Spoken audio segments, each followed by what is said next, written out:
Hi hello నమస్తే, అందరు ఎలా ఉన్నారు? బాగున్నారా? ఈ రోజు కొత్త టీం తోటి వచ్చేసిన మీ ముందుకు ఐపీఎల్ గురించి. సిఎస్కే చెన్నై సూపర్ కింగ్స్ మనకు తెలుసు కదా.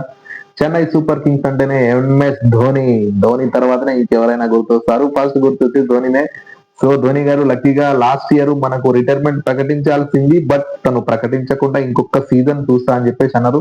అయితే అఫీషియల్ గా ఇంకా అనౌన్స్మెంట్ చేయలేదు, బట్ స్టిల్ తను రిటైర్మెంట్ కాలేదు కాబట్టి ఈ నెల 28 నుంచి స్టార్ట్ అయ్యే ఐపీఎల్ లో చెన్నై సూపర్ కింగ్స్ తరపున ఎంఎస్డి విల్ బీ బ్యాక్ మనం చూస్తా ఉన్నాం ఎంతో.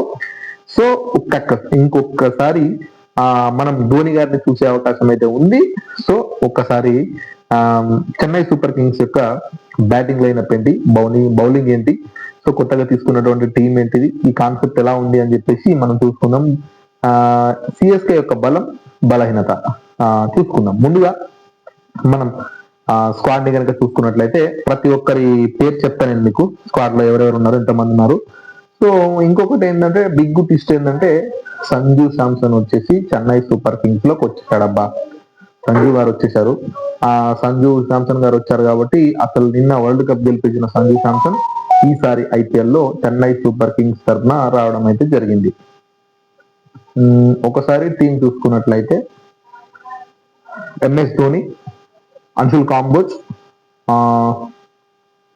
గుర్జాప్రీత్ Singh and Jamie Overton and Mukesh Choudhary, Nathan Ellis, Noor Ahmad, Ramakrishna Ghosh, Sanju Samson, Ruturaj Gaikwad, Shivam Dube, Shreyas Gopal, Syed Khaleel Ahmed, Ayush Mhatre, Dewald Brevis, Urvil Patel, Kartik Sharma, Prashant Veer, Rahul Chahar and Matt Henry and Akhil Hosen and Matthew Short, Jack Foakes and Sarfaraz Khan, Aman Khan.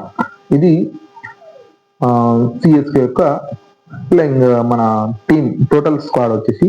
So ఈ స్క్వాడ్ లో వచ్చేసి మనం కొన్ని ప్రిడిక్షన్ చూసుకున్నాం. అంటే టీమ్ 11 అయితే నేను కంపల్సరీ మీకు చెప్తాను, ఒకసారి చూడండి.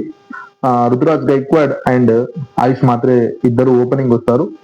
వన్డౌన్లో సంజు శాంసన్ రావచ్చు, లేదా సంజు శాంసన్ తోటి ఓపెనింగ్ కూడా చేయించే ఛాన్సెస్ అయితే, ఎందుకంటే ఇప్పుడు వరల్డ్ కప్ లో చేశారు కదా ఓపెనింగ్, కాబట్టి సంజు శాంసన్ తోటి ఓపెనింగ్ చేయించిన మనం ఆశ్చర్యపోనక్కర్లేదు.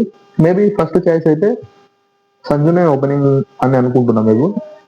తర్వాత ఫోర్త్ డౌన్ లో శివం దూబే, ఆ తర్వాత డెవాల్డ్ బ్రేవిస్ ఉంటారు. ఇంకొకరు పవర్ హిట్టర్ ఎవరున్నారు ఇక్కడ, ఒక్క పవర్ హిట్టర్ ని తీసుకునే ఛాన్సెస్ అయితే ఉంది. అది మేబీ నూర్ అహ్మద్ బౌలర్. నేను చెప్తాను. ఆల్రౌండర్ అనుకుంటే ఉర్విల్ పటేల్ ని తీసుకునే ఛాన్సెస్ అయితే ఉండొచ్చు. మేబీ ఆల్రౌండర్ అనుకుంటున్నా ఉర్విల్ పటేల్. ఇంకో విషయం ఏంటంటే నెక్స్ట్ తర్వాత ఎంఎస్ ధోని గారు వస్తారు. ఒక స్పిన్ బౌలర్ ఉంటారు, తర్వాత compulsory spin bowler Anshul Kamboj ఉంటారు, Noor Ahmad, Nathan Ellis and Khaleel Ahmed. Impact player గా ఖలీల్ అహ్మద్ బౌలింగ్ వచ్చొచ్చు, బ్యాటింగ్ ఓవర్స్ అయితే ఇంకొక ఆప్షన్ ఏదో ఉంటే చూడొచ్చు. అయితే నేను ప్రాబబుల్ ప్లేయింగ్ లెవెల్ నేను చెప్తున్నా, బట్ ఇంకొకసారి నేనైతే చెప్పే ఛాన్సెస్ ఉంది.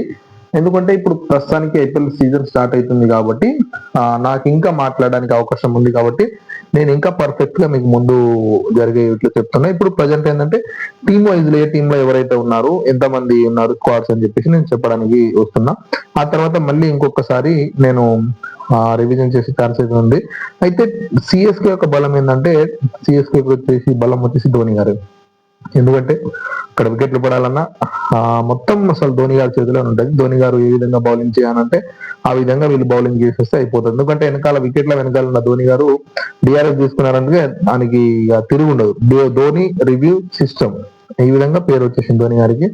సో మంచి మంచి మెమరీస్ ఉన్నాయి ధోని గారితో ఐపీఎల్ లో. Chennai super Kings last time అసలు మంచి పర్ఫార్మెన్స్ రాయాలి, ఆ లాస్ట్ టైం కూడా మంచి పర్ఫార్మ్ చేయలేదు. సో ఈసారి వచ్చేసి చెన్నై సూపర్ కింగ్స్ వచ్చేసి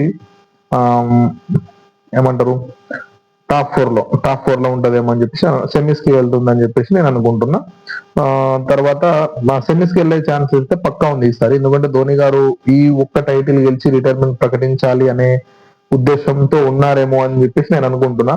సో లక్కీలీ సంజు శాంసన్ కూడా వచ్చారు కాబట్టి ఆ ధోని గారు ఈసారి కప్పు కొట్టే రిటైర్మెంట్ ప్రకటించే ఛాన్సెస్ అయితే ఉందని చెప్పేసి అనుకుంటున్నా. నా వీడియోలో ఏమైనా మిస్టేక్ ఉంటే ప్లీజ్ ఫర్గెట్ మీ. ఇంకొక విషయం ఏంటంటే, ఇది నా ఛానల్ N19 తెలుగు. సో చూస్తున్న ప్రతి ఒక్కరూ లైక్ చేసి సబ్స్క్రైబ్ చేసి సపోర్ట్ చేయండి. ఐపీఎల్ గురించి ప్రతి ఒక్క వీడియో నా ఛానల్లో వస్తుంది. So thank you, by by, good night, good morning.